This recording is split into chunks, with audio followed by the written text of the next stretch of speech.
Action.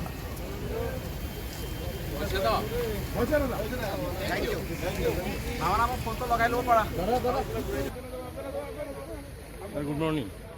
Meeting.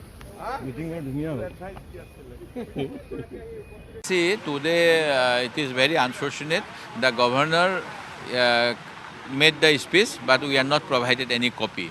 And he is telling what the government has asked to do. But we know that the government has failed on all fronts, be it law and order, be it justice to the tribals, be it justice to the Assam Accord, be it justice to the flood and erosion affected people, be it to the landless people, be it to the women who suffer every day violence. So we have given so many instances, and there is no mention. If one Damini Praja, a tea garden child, was molested, raped by a BJP worker last year in March. Till now, no culprit has been apprehended. No justice has been given. Similarly, SI Junmani Rabha of Assam Police was investigating sensitive cases.